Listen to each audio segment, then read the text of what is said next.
Hey, warriors, before weakness breaks your body, it whispers to your mind.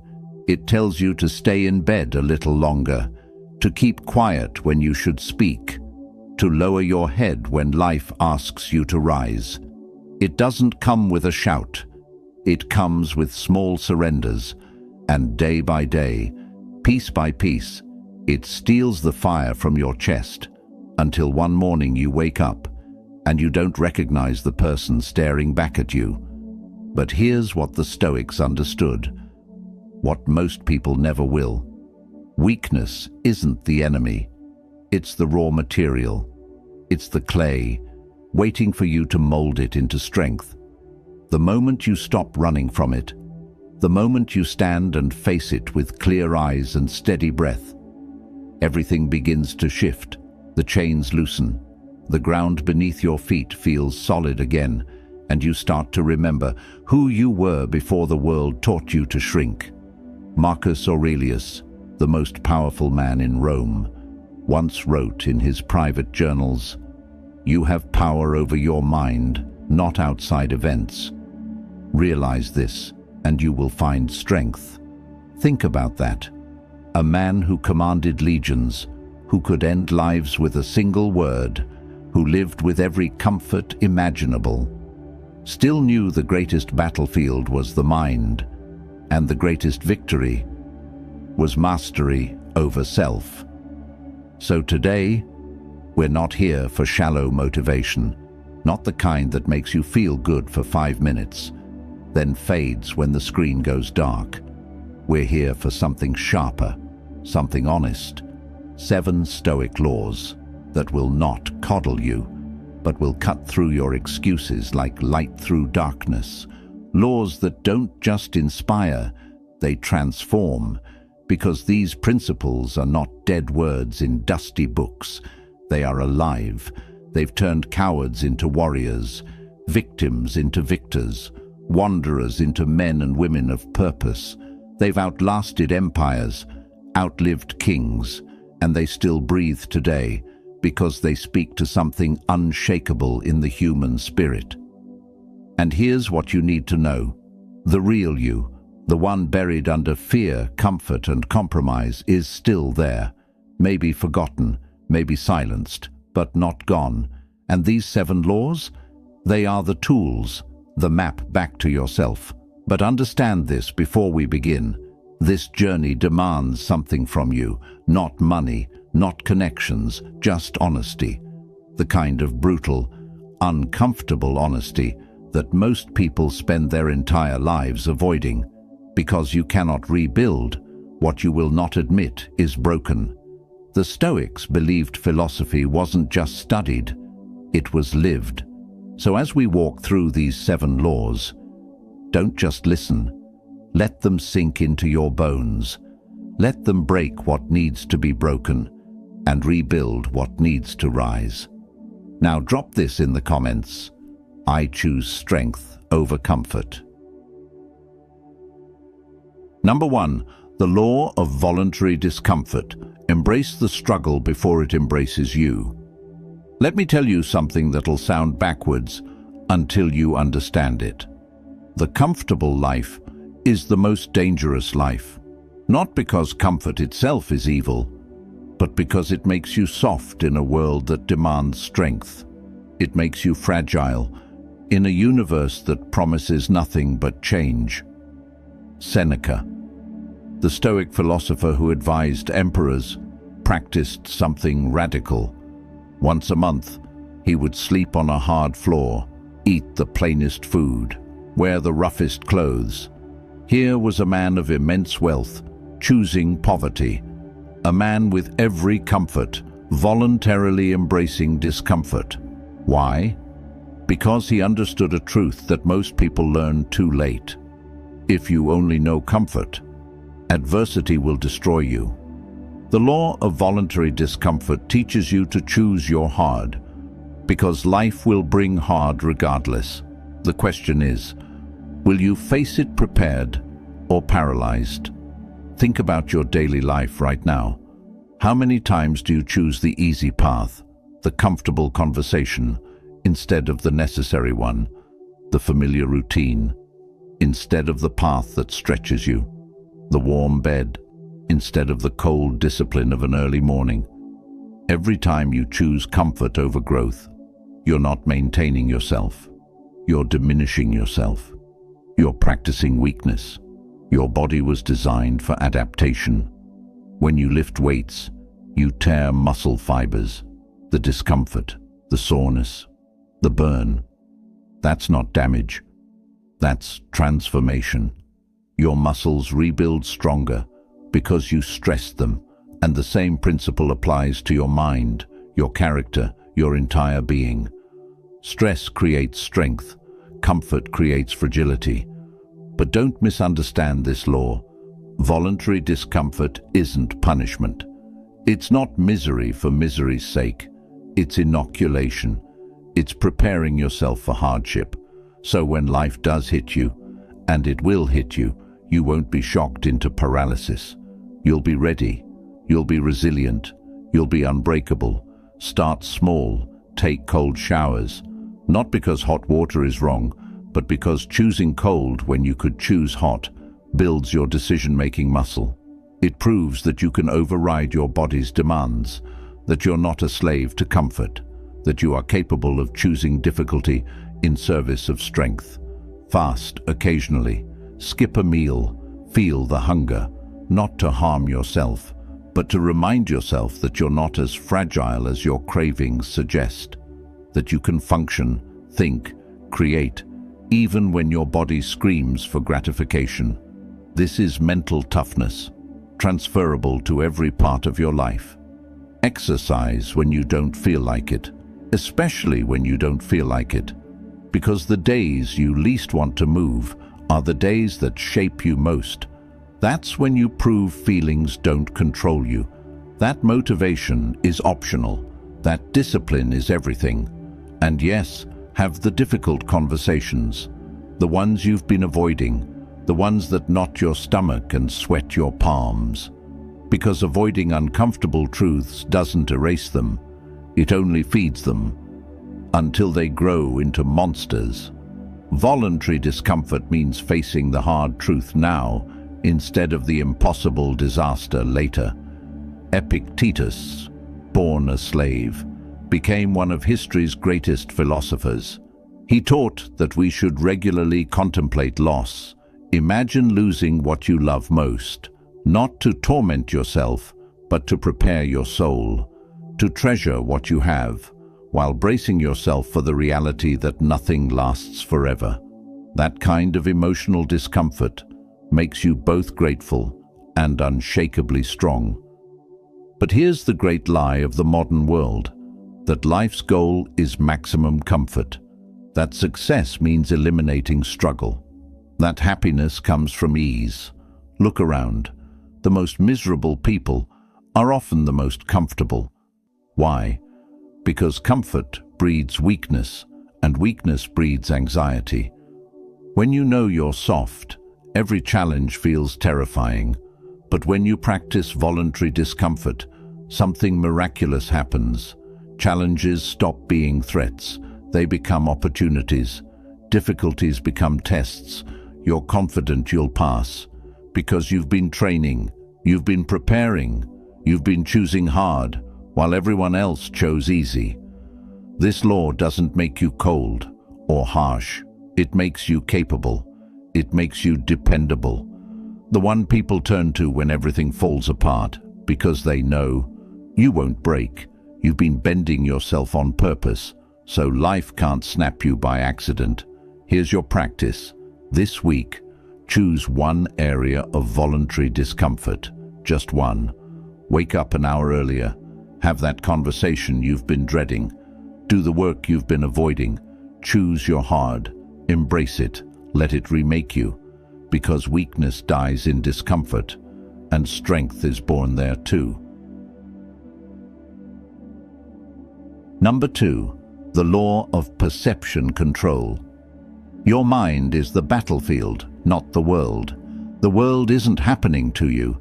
It's just happening, and that single shift in understanding changes everything. Marcus Aurelius wrote something that should be tattooed on every human heart.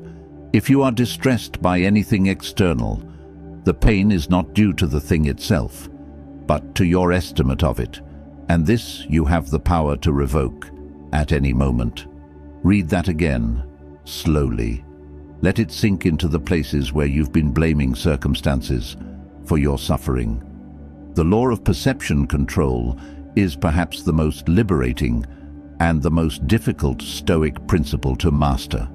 It says that between every event and your response lives a space, a gap, and in that gap exists your power, your freedom, your entire life. Most people live as prisoners of their immediate reactions. Something happens, they react. Someone speaks, they snap back. An obstacle appears, they crumble. There is no space, no pause, only a chain reaction of emotions they call life. But you're not a domino, you're a human being with the godlike power of perception. You can choose what things mean. You can decide how to interpret events. You can control the only thing that truly matters, your inner world. Now, let me be clear about what this isn't. This isn't toxic positivity. This isn't pretending bad things are good. This isn't gaslighting yourself into believing suffering doesn't exist. The Stoics weren't naive. They lived through plagues, wars, betrayals, and deaths. They knew suffering intimately, but they also knew something profound. Pain is inevitable, but suffering is optional. A loss occurs, a failure happens, a rejection arrives. That's pain, that's reality. But suffering is the story you tell about the pain, the meaning you attach, the catastrophic narrative you construct. Someone criticizes your work, that's a fact, one sentence, but your mind, it writes a novel. They think I'm incompetent, I'll never succeed. Everyone sees me as worthless. The criticism was one sentence. Your suffering is the story you built around it. Perception control means catching that process, stopping the story mid-construction and asking, is this the only way to see this situation? Maybe the criticism contains useful feedback. Maybe the person is projecting their own pain. Maybe they're right about one thing, but wrong about everything else. Maybe this is exactly what you needed to grow. The event hasn't changed, but your relationship to it has. And in that shift, the suffering disappears, not because you lied to yourself, but because you freed yourself from your own destructive narrative. Traffic makes you late for an important meeting. You can't control the traffic. You can't control time. But you can control whether you sit there in rage or in calm, whether you arrive defeated or centered. The traffic is the same, but your experience radically different. Epictetus told his students, someone insulted you. That's their action, their choice, their character. What's yours? How you respond. He wanted them to see that most of what we think controls us only has the power we give it. Here's your practice. Start treating your thoughts like clouds. They float across the sky of your mind. You notice them, but you don't grab onto them. A thought appears, I'm not good enough. There it is, a cloud. You don't have to board it. You don't have to turn it into identity. It's just weather. This takes practice, because your brain is wired for threat detection. It catastrophizes. That helped your ancestors survive predators. But today, it floods you with stress over an email. Your brain treats words on a screen, like a lion in the tall grass. Perception control means retraining your mind. When anxiety rises, pause. Ask yourself, am I in actual danger right now? Or am I building disasters in my imagination? Almost always, it's the latter. You're safe right now. You're breathing. The disaster, hypothetical. The anxiety, optional. The Stoics had a practice called the view from above. When overwhelmed, they zoomed out. Imagine yourself from the sky, your city, your country, the whole planet. In that cosmic perspective, how massive is this problem really? Not minimized, but right-sized, clear, instead of magnified by fear. Most suffering comes from resisting reality. Life delivered something you didn't want, and you argue with reality, as if your protest could change the past. But reality, undefeated, it wins every argument. The Stoics embraced this with amor fati, love of fate, not resignation, not passivity, but a fierce acceptance of what is, because that's where power lives. You can't change what happened, but you can always change what you do next. Here's what happens when you master perception control. Life stops happening to you. You stop being a victim. You become the author. Two people can live the same day, yet live completely different lives. Not because circumstances differ, but because perception does. One sees obstacles, another sees opportunities. One sees betrayal, another sees truth revealed. One sees failure, another sees feedback.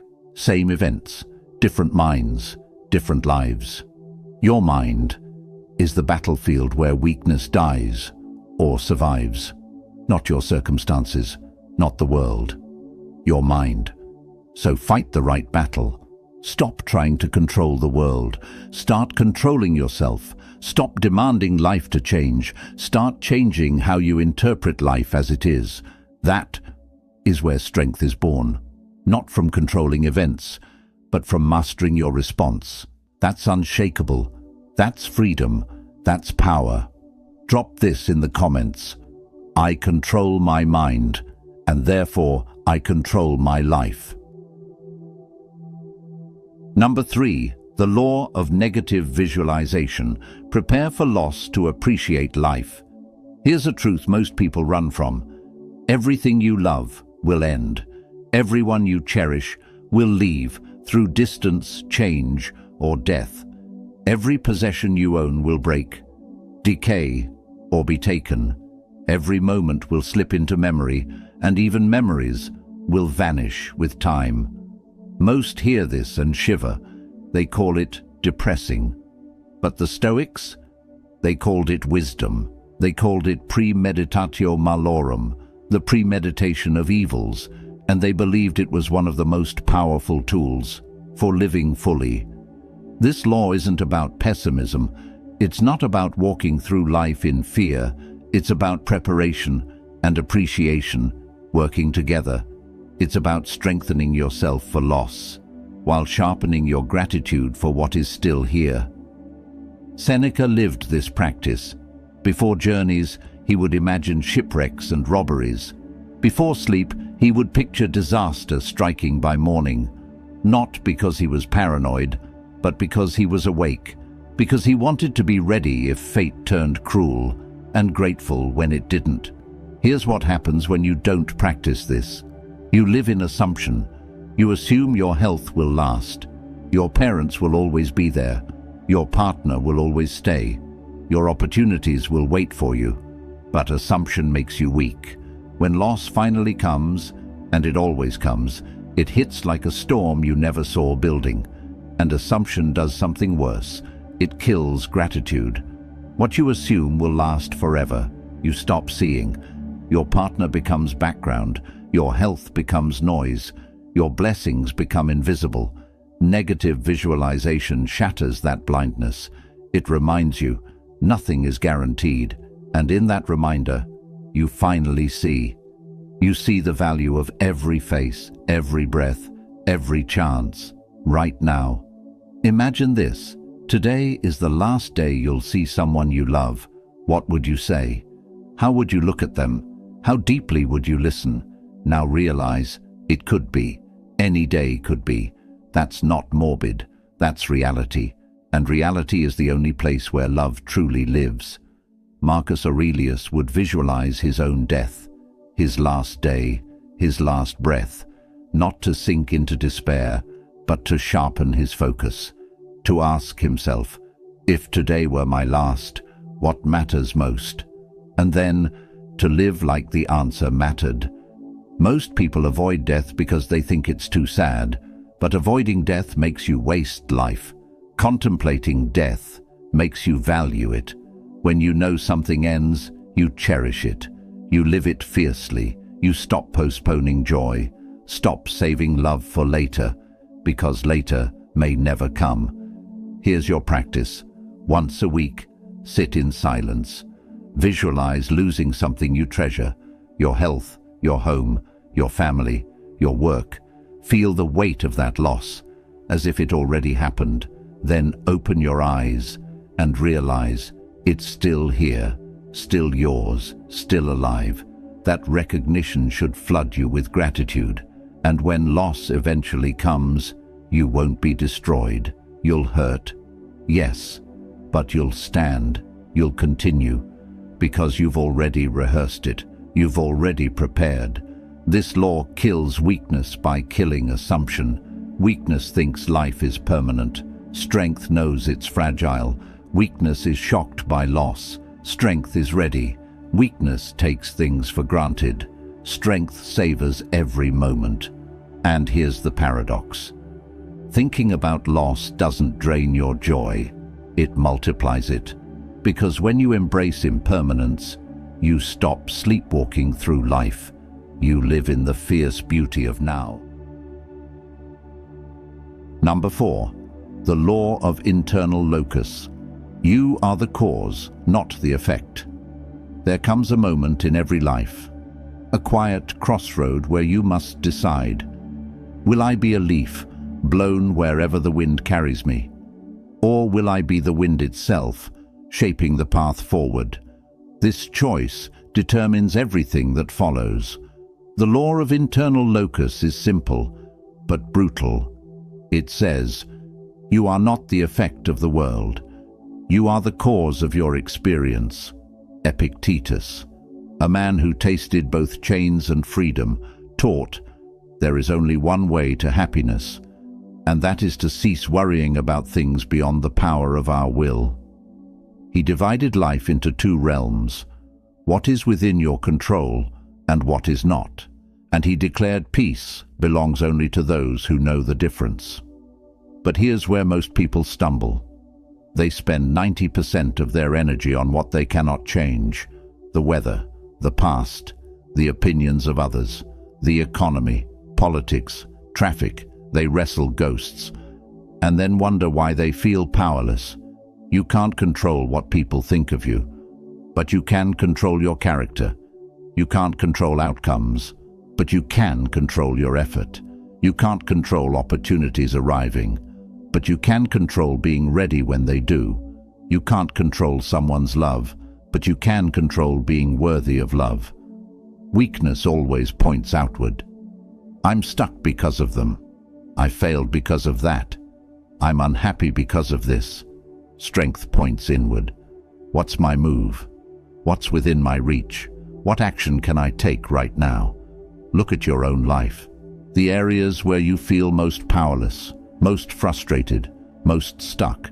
Chances are you're fixated on what you can't control. You want someone to change. You want life to bend to your expectations. And you suffer because reality will never kneel to your demands. But shift the question. Stop asking, why won't they change? Start asking, what can I do here? And suddenly, doors open. Options appear. Power returns. Someone mistreats you. You can't control their choices, but you can control your boundaries. You can control your response. You can walk away. That is power. Your job feels empty. You can't rebuild the company overnight, but you can sharpen your skills. You can search for better. You can decide how to use your free time. That isn't helplessness. That's strategy. The moment you stop waiting for the world to shift and start shifting yourself, you stop being a victim. You become an agent. And here's the paradox. When you control yourself, the world often changes too. People respond differently when you show up differently. Opportunities appear when you prepare for them, not because you force the world, but because you mastered the one thing you truly command. But first, you must surrender the fantasy of control, the fantasy that you can make people into who you want them to be, that you can dictate outcomes by force of worry, that life will bend to your expectations. These illusions feel comforting, but they are prisons. Real power is raw, direct, undeniable. Accept fully what you cannot change. Take radical responsibility for what you can. You didn't choose the circumstances of your birth, but you can choose what you build from them. You can't rewrite the past, but you can choose whether it chains you or teaches you. You can't prevent every hardship, but you can choose whether hardship breaks you or builds you. Marcus Aurelius ruled an empire drowning in war, plague, and betrayal. He couldn't control any of it, but he could control Marcus, his thoughts, his choices, his character, and because of that, he became a light in the darkness. What about you? Where are you bleeding your energy into battles you cannot win? Where are you pointing outward instead of inward? Here's your practice. For 1 week, listen to the phrase you use most, I can't because. Every time you hear yourself say it, stop, reframe it. I haven't figured out how yet, but what can I control? Because even in the darkest conditions, choice remains. Even in chains, dignity remains. Even in defeat, response remains. Viktor Frankl, survivor of the Nazi camps, proved this truth. He could not control the guards, the hunger, the cruelty, but he could control his inner world, his meaning, his humanity, and by mastering that, he carried light into history's darkest night. The world will always be imperfect. People will always fail. Circumstances will always surprise. But you are the constant. And if you master yourself, you'll never be powerless again. Drop this in the comments. I focus on what I can control and release what I cannot. Number 5. The law of memento mori. Remember you will die, so live while you're alive. Every breath you take is borrowed time. Every sunrise you see is a gift that millions never received. And every moment you waste is a piece of your finite life you will never get back. This isn't meant to scare you, it's meant to wake you up. Memento mori. Remember, you will die. The Stoics didn't whisper this phrase in shadows. They carried it openly. They engraved it on rings. They repeated it at meals. They lived with it daily, not because they were obsessed with death, but because they knew the truth most people spend their lives avoiding. Death is what gives life its meaning. Think about your days. How much time do you lose to distractions? How many hours sink into resentment, fear, or empty pursuits? How often do you push joy to tomorrow, delay your dreams, or avoid meaningful conversations because you assume you have time? You don't have time. None of us do. You have this moment, maybe another, maybe 1,000 more, maybe none. The Stoics knew this intimately. Plague could take them tomorrow. Battle could end them today. They didn't have the luxury of pretending death was far away. But we do. We hide it in hospitals. We soften it with euphemisms. We scroll past it on our feeds and convince ourselves it belongs to someone else. But here's the cost of that denial. When you forget you're going to die, you forget to live. Marcus Aurelius once wrote, "You could leave life right now." Let that determine what you do and say and think. Imagine filtering every decision through that lens. Would you spend hours scrolling? Would you cling to that grudge? Would you waste today worrying about tomorrow? Death isn't a problem to solve, it's a reality to embrace. And when you embrace it, you don't become dark, you become alive. When mortality is real to you, the trivial falls away. Office politics shrink, status games turn hollow, petty arguments dissolve into dust. What remains is what matters: connection, growth, contribution, love, creation, meaning. Seneca practiced this awareness for years. He wanted death to find him living, not hiding. And when it finally came, when Nero ordered his execution, Seneca faced it with calm. He had rehearsed. He had lived well. Death held no terror. Most people live the opposite. They fear death. While wasting life, they dread the end. While refusing to embrace the present, that's the ultimate tragedy. So here's your practice. Once a day, face your death. Not abstractly, concretely. Picture the moment. Who will be there? What will you regret? What will you wish you had done? Then ask yourself, if tomorrow were my last day, am I living right today? If the answer is no, then you're living wrong. Memento mori doesn't make you reckless. It makes you intentional. It makes you ruthless about what matters. It makes you brave, because cowardice makes no sense when your time is short. Want to start that dream? Start now. Want to repair that bond? Today. Want to create something that matters? This moment. Because the clock is already running, and it doesn't pause for hesitation. The Stoics asked each morning, if this were my final day, how would I want to spend it? Not in panic, but in purpose. And when they lived like that, fear dissolved, anxiety faded, because anxiety lives in the future. Death awareness pulls you into now. Steve Jobs, facing cancer, said, "Remembering that I'll be dead soon is the most important tool I've ever found to help me make the big choices in life." Because almost everything, expectations, pride, fear of failure, falls away in the face of death, leaving only what truly matters. So I'll ask you, what truly matters to you? Not what society demands, not what your parents expected, not what your friends think. What matters to you? Memento mori doesn't depress you. It makes you desperate in the best way. Desperate to love deeply, to create boldly, to live fully, because the clock is ticking, and you know it. You have one life, this one, happening right now. Every second that passes is gone forever. Every day delayed is erased from your total.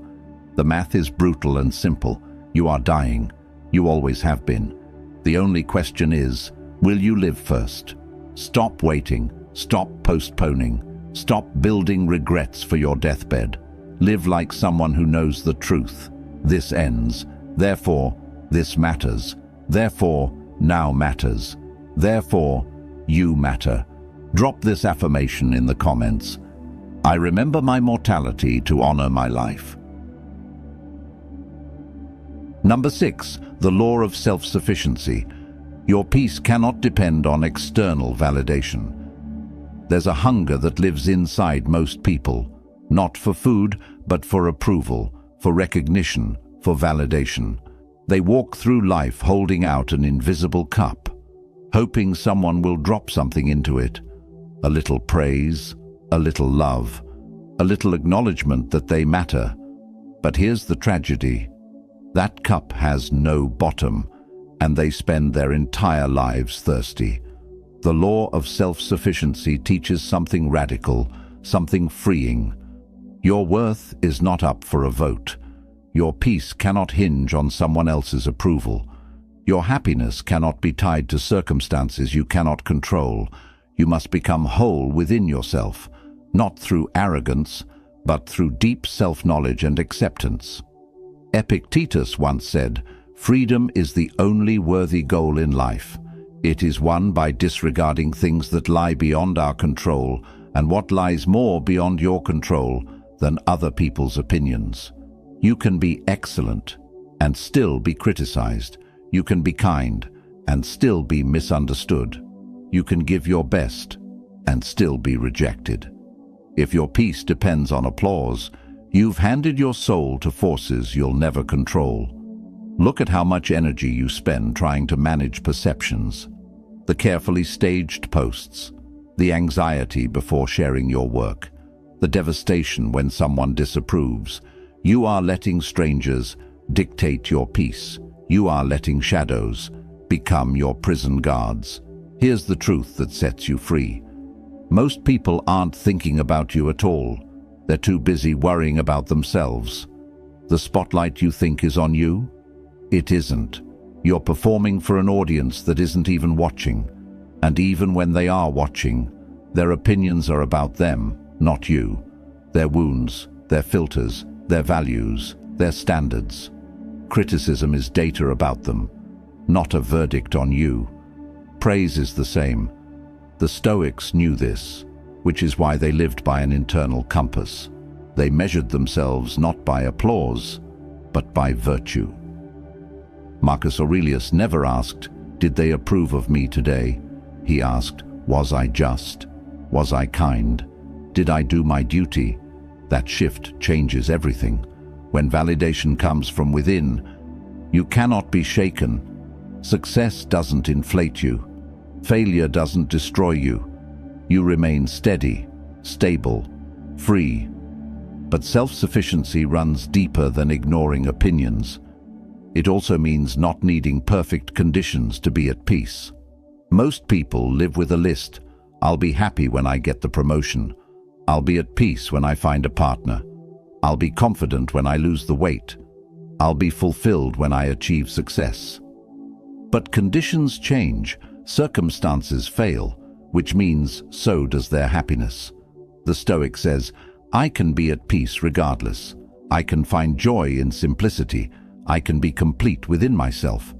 Seneca lost wealth, lost status, faced exile, and in exile, he wrote some of his deepest work, because his contentment wasn't built on fortune. It was built on philosophy, on virtue, on what could never be taken. Here's your practice. Spend one day seeking zero external validation. Don't check likes. Don't fish for compliments. Don't explain yourself. Don't look for applause. Just do what you know is right. And notice how uncomfortable it feels. That discomfort reveals where you are still chained. Notice how often you betray yourself for approval. How often you silence your truth to avoid judgment. How often you perform instead of being. That is the cage you build for yourself. Self-sufficiency breaks the cage. It doesn't make you cold. It doesn't make you distant. It makes you free. Because then, you can love without clinging. You can share without begging. You can care without being enslaved. Two broken halves looking for completion will only wound each other deeper, but two whole people, self-sufficient, strong within themselves, can create something unshakable. And here's the paradox. The moment you stop chasing validation, it begins to find you. Because people are drawn to those who don't need approval, to those who stand steady in themselves. The world will always shift. People will always disappoint. Circumstances will always change. But if your peace is built on self-sufficiency, on virtue, on character, on inner stability, then no storm can move you. The winds rage, the world shakes, but your center holds, and that is true freedom. Number 7, the law of purposeful action, movement with meaning or stillness with peace. There's a restlessness in modern life. People moving constantly, but going nowhere. Busy, but not productive. Active, but not purposeful. They confuse activity with progress, movement with meaning. They're running on a treadmill, exhausting themselves, yet remaining in the same place. The law of purposeful action says this: every action should serve a purpose aligned with your values. Or you should rest. No middle ground, no mindless motion, no activity for activity's sake. Either move with intention or be still with peace. Marcus Aurelius wrote, "If it is not right, do not do it. If it is not true, do not say it." Simple, clear. Every action filtered through two questions. Is this right? Is this necessary? If the answer is no, why are you doing it? Most people fill their lives with meaningless actions, scrolling for hours, gossiping about people who don't matter, saying yes when they mean no, staying busy to avoid feeling, moving to escape thinking. They fear stillness, because stillness forces confrontation with themselves. But the Stoics embraced both purposeful action and purposeful rest. When they acted fully. When they rested without guilt. Energy is finite, attention is limited. A life of mindless motion is a wasted life. Look at your daily actions. How many align with your values? How many moves do you make toward the person you want to become? And how many are just filler? Noise masquerading as productivity. Motion pretending to be progress. The question isn't, am I busy? The question is this meaningful? You can fill every hour and still feel hollow. Purposeful action requires clarity. Clarity about what truly matters to you. Seneca warned, "People treat life like it's infinite, but time like it's worthless. Who guard their property, but waste their days? Why are you so careless with the one thing you can never get back?" Every moment spent on purposeless motion is a moment stolen from meaningful action. Here's your practice. For 1 week before anything, pause and ask, why am I doing this? What purpose does this serve? Does it align with my values? If the answer isn't clear, don't do it. This will be uncomfortable. You'll see how much of your life is avoidance, distraction, habit without thought, performance without purpose. But that discomfort is the pain of waking up. And waking up is always uncomfortable, but it beats sleepwalking through life. Purposeful action also means saying no, a lot. To opportunities that drain you, to requests that waste your energy, to distractions that pull you from what matters. Every yes to purposeless things is a no to meaningful things. The Stoics were masters of elimination. They focused on what mattered and ruthlessly cut everything else. Marcus Aurelius ran an empire, yet still found time for philosophy, writing, contemplation. Not because he had more time than you, but because he was intentional with it. Rest isn't laziness. Rest is preparation, recovery, necessary. You don't have to be productive every moment. You don't have to monetize every hobby. You don't have to optimize every hour. You can rest. You can be still. You can do nothing, and do it purposefully. Purposeful action means when you work fully. When you rest fully. When you are with someone, you are fully present. When you are alone, you are fully alone. No half measures, no divided attention, no pretending. This intentionality transforms everything. Work becomes effective. Rest becomes restorative. Relationships deepen. Solitude becomes meaningful. Epictetus taught, every action is a vote for the person you are becoming. Every choice is a statement of your values. There is no neutral. You are always moving in a direction. The question is, are you choosing it, or is it choosing you? When you master purposeful action, you stop being busy and start being effective. You stop exhausting yourself on meaningless motion and invest yourself in meaningful progress. You are no longer doing 1,000 things poorly. You are doing the right things well. You are no longer spread thin. You are concentrated on what matters. And concentration creates results, creates meaning, creates a life worth living. So here we are. 7 laws, 7 principles that have survived empires, outlasted kingdoms, and continue transforming lives for over 2,000 years. Not because they are easy, but because they are true. Not because they promise comfort, but because they deliver strength. If you stayed present, if you didn't skip, something in you was ready to stop being weak, ready to stop making excuses, ready to meet the person you're capable of becoming. These aren't just ideas to admire, they are tools to use. The law of voluntary discomfort teaches you to choose your hard. The law of perception control shows you your mind is the battlefield. The law of negative visualization teaches gratitude and preparation. The law of internal locus puts power back in your hands. The law of memento mori gives life urgency. The law of self-sufficiency frees you from needing approval. The law of purposeful action ensures every moment builds the life you want. But here's what matters now.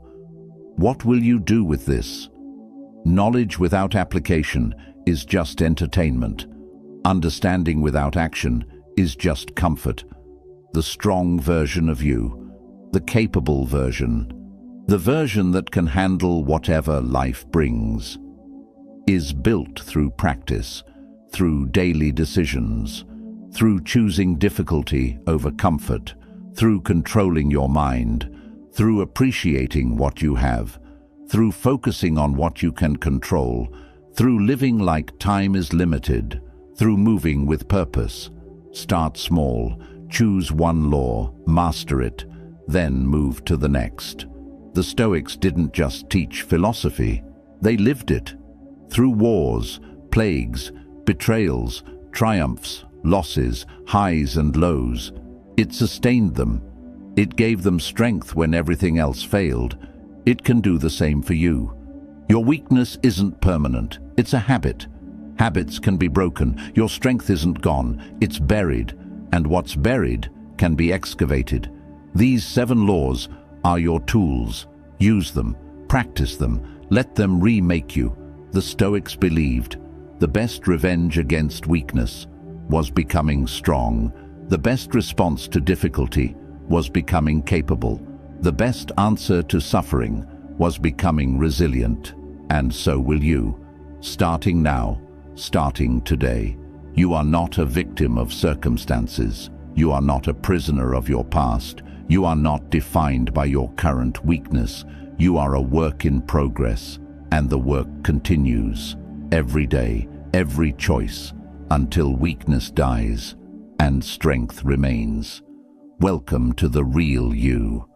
The journey starts now.